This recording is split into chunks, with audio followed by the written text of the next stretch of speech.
ఆగాగు ఆచార్యదేవ. ఏమంటివి జాతి నెపమున సూతసుతున కింద నిలువ అర్హత లేనందువా? ఎంత మాట. ఇది క్షాత్ర పరీక్షయే కానీ క్షత్రియ పరీక్ష కాదే. కాకూడదు, ఇది కుల పరీక్షయే అందువా? నీ తండ్రి భరద్వాజుని జననం ఎట్టిది, అతి జుగుప్సాకరమైన నీ సంభవం ఎట్టిది. మట్టి కుండలో పుట్టితివి కదా, నీది ఏ కులం? ఇంత ఏలా అస్మత్ పితామహుడు కురుకుల వృద్ధుడైన ఈ శాంతనువుడు శివసముద్రుల భార్యకు గంగా గర్భమును జనించలేదా? ఈయనది ఏ కులం? నాతో చెప్పింతువేమయ్యా. మా వంశానికి మూలపురుషుడైన వశిష్ఠుడు దేవవేశ్యయగు ఊరుషి పుత్రుడు కాడా?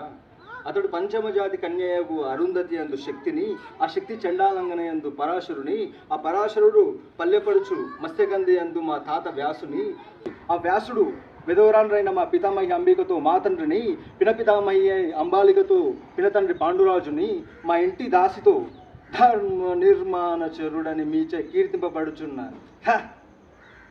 ఈ విదురదేవుని కనలేదా?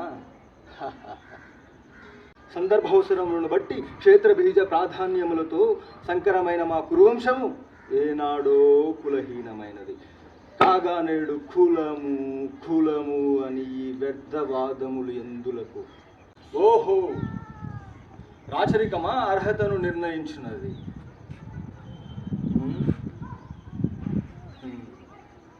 అయిన మా సామ్రాజ్యంలో సస్యశ్యామలమై సంపద విరాళమై వెలుగొందుచున్న అంగరాజ్యమునకు ఇప్పుడే ఇతని మూర్తాభిషక్తుని గావించుచున్నాను.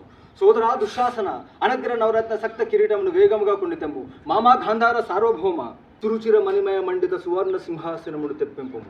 పరిజనులారా, పుణ్యభాగీరథి నదితో తోయములను అందుకొనుడు. కళ్యాణ భట్టులారా, మంగళ తూర్యరావములు సుస్వరముగా మ్రోగనిండు. వందిమాగాదుల్లారా, కర్ణ మహాప్రభువును కైవారము గావింపుడు.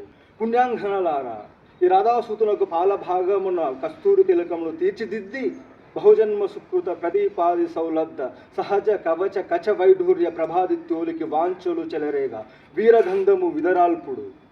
నేడి సకల మహాజన సమక్షమున పండిత పర్షన్ మధ్యమున సర్వధా శతదా సహస్రదా ఈ కులకలంక మహాపంకిలమును శాశ్వతముగా ప్రక్షాళనముగా వించదను.